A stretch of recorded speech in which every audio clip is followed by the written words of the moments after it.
नमस्कार। सरल ज्ञान चैनल में आप सभी का स्वागत है। आज की वीडियो में जानेंगे कि महात्मा विदुर ने महाभारत का युद्ध क्यों नहीं लड़ा। तो वीडियो के अंत तक बने रहें और वीडियो को ध्यान से सुनें।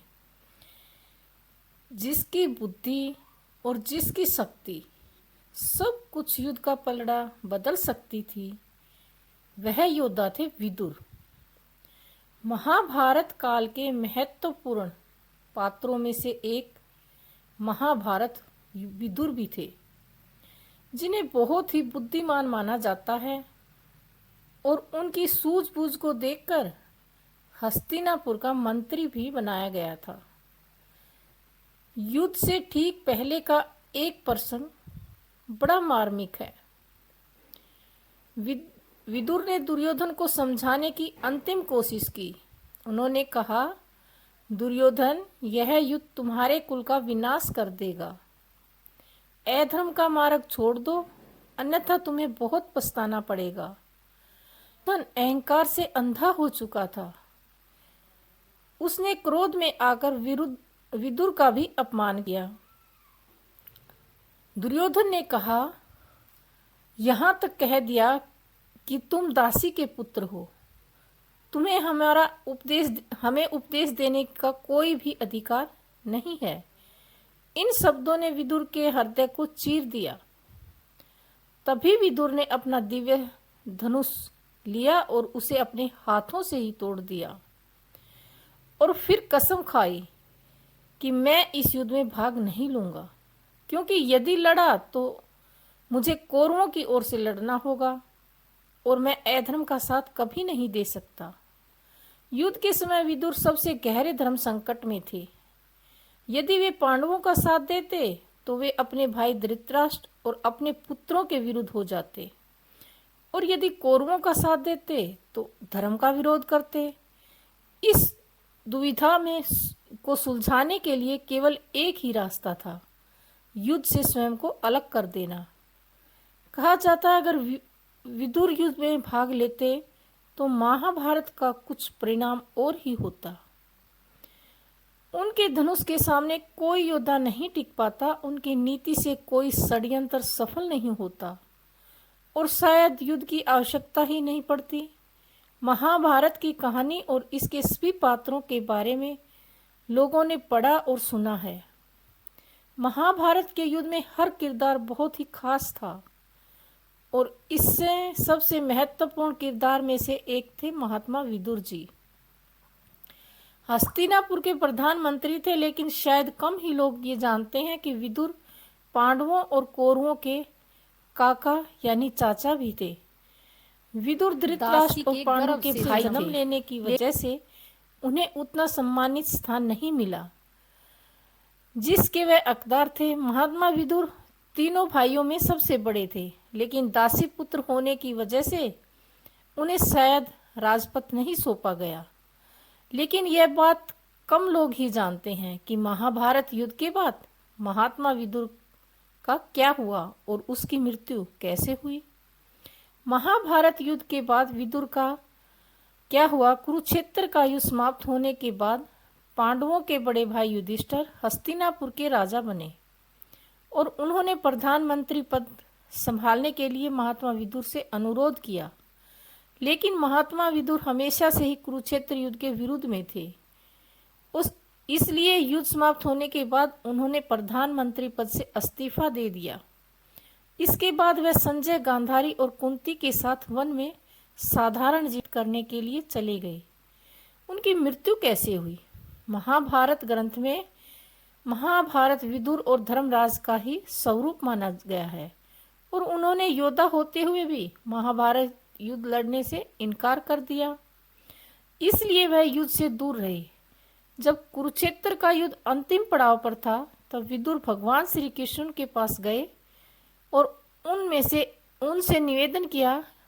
विदुर ने कहा कि हे प्रभु, मेरी एक अंतिम इच्छा है जिसे मैं आपको बताना चाहता हूँ। विदुर ने कहा कि धरती पर ऐसा प्रलयकारी युद्ध देखकर आत्मगिलानि अनुभव कर रहा हूँ। मैं मृत्यु के बाद अपने शरीर का एक भी अंश इस धरती पर नहीं छोड़ना चाहता। विदुर ने भगवान श्री कृष्ण की अंतिम इच्छा बताते हुए कहा कि मेरा आपसे निवेदन है कि मेरी मृत्यु के बाद मेरा शरीर न जलाया जाए, न दफना जाए और न ही जल में प्रभावित किया जाए। लेकिन मैं चाहता हूं कि आप मुझे अपने सुदर्शन चक्र में परिवर्तित कर दें। यही मेरी अंतिम इच्छा है।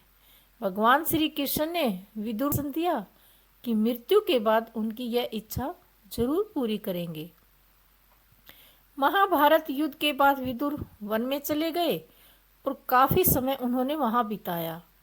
जब विदुर का अंतिम समय आया तो पांचों पांडव उनसे मिलने वन में पहुंचे। जैसे ही विदुर ने युधिष्ठिर को देखा, उन्होंने अपने प्राण त्याग दिए और युधिष्ठिर में समाहित हो गए।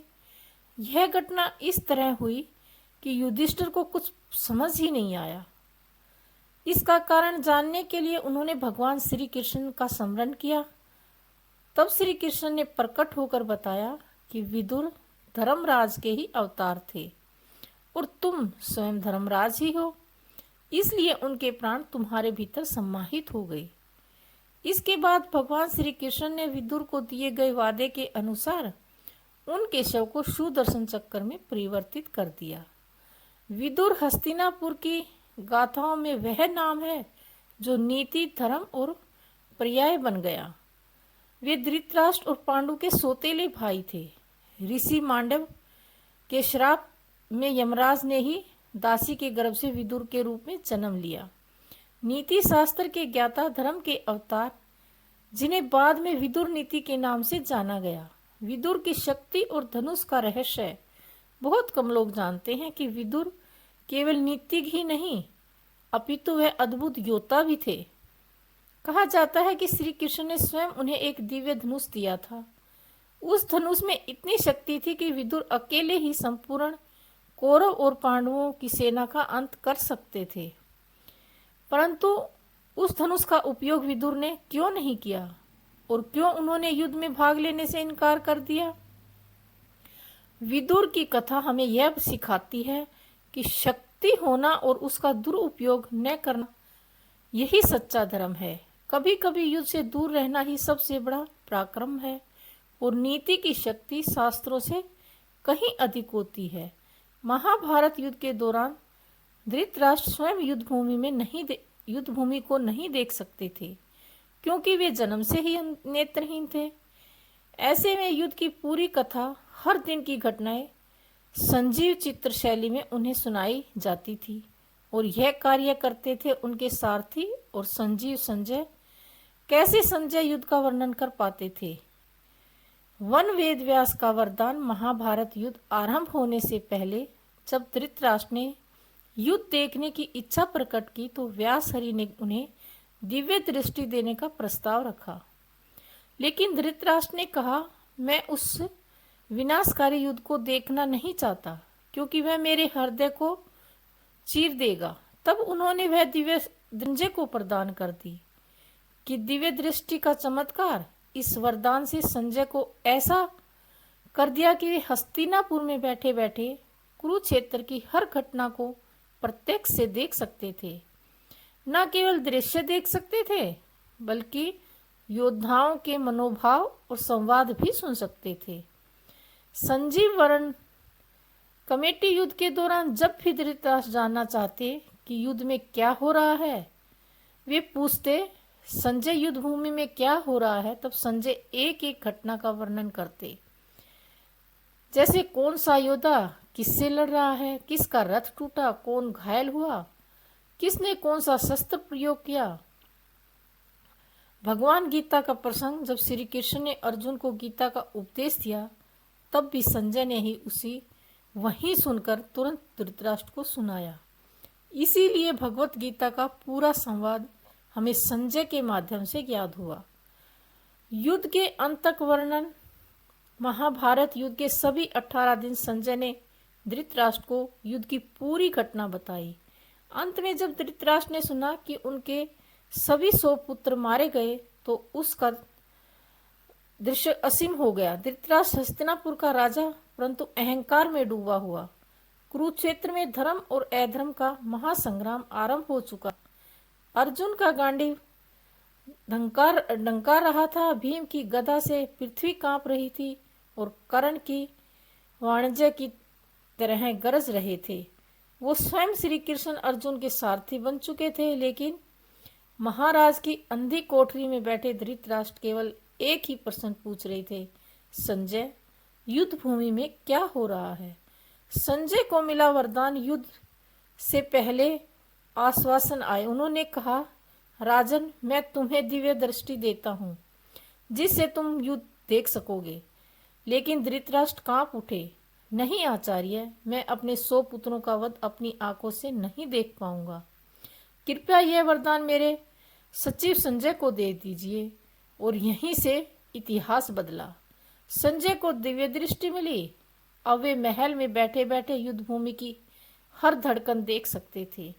पहला दिन धृतराष्ट्र का प्रश्न, धृतराष्ट्र का भारी व्याकुल सवाल, संजय, धर्म भूमि कुरुक्षेत्र पर आज क्या घटा? मेरे पुत्रों ने और पांडवों ने क्या किया? संजय का शांत स्वर लेकिन भीतर से कांप रहे थे। राजन, सब योद्धा शंख बजा रहे हैं, भीष्म पितामह शंख शांत कर रहे हैं, पांडव भी शंख फूंक रहे हैं और अर्जुन का हृदय विचलित हो उठा है। वह कह रहा है, मैं अपनों को कैसे मारूं? भगवत गीता का संजय आगे कहते हैं, राजन, अब श्री कृष्ण बोल रहे हैं, उनकी वाणी अग्नि की तरह है। वे अर्जुन को समझा रहे हैं, कर्म कर, फल की चिंता मत कर। आत्मा ना जन्म लेती है ना मरती है। उठ अर्जुन, युद्ध कर। धृतराष्ट्र सुनते हैं, उनके बंद नेत्रों से आंसू बहने लगते हैं। विदुर का त्याग। उसी समय महल के एक कक्ष से विदुर मौन खड़े हैं। उनके हाथ में कृष्ण धनुष है।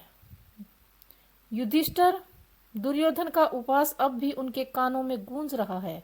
दासी पुत्र, तुम्हें हमें आदेश देने का कोई अधिकार नहीं।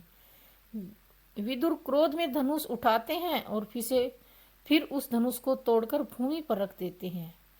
मैं युद्ध नहीं लड़ूंगा, अधर्म का साथ कभी नहीं दूंगा और ना ही धर्म को अपने विरोध के शास्त्रों में उठाने का दूषित करूंगा। मैं महल छोड़कर वन की ओर प्रस्थान करूंगा। युद्ध का चरम। धृतराष्ट्र की व्याकुलता। दिन बीतते जाते। संजय प्रतिदिन घटनाएं सुनाते। भीष्म का पतन, अभिमन्यु का वध, द्रोणाचार्य की मृत्यु, कर्ण का रण क्षेत्र में गिरना। हर दिन धृतराष्ट्र का हृदय भारी होता जाता। 18वें दिन संजय धीमे स्वर में कहते हैं, राजन, दुर्योधन भी गिर चुका है, आपका वंश समाप्त हो गया। धृतराष्ट्र चीख उठते हैं कि हे संजय, काश मैं अंधा ना होता, काश मैंने विदुर की नीतियों को सुना होता, काश मैंने कृष्ण का वचन माना होता, आज कुरुक्षेत्र रक्त रंजित ना होता। समापन। संजय मौन खड़े हैं।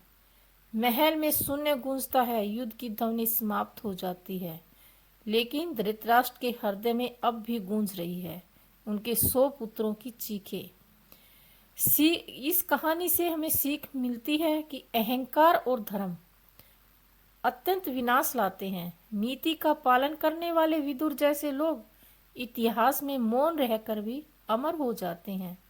और सत्य यही है, युद्ध की सबसे बड़ी पीड़ा वह नहीं जो रणभूमि में होती है, बल्कि सबसे बड़ी पीड़ा एक पिता के हृदय में होती है। वीडियो पसंद आए तो वीडियो को लाइक करें, शेयर करें और हमारे सरल ज्ञान चैनल को सब्सक्राइब करना ना भूलें। सुबह 7 बजे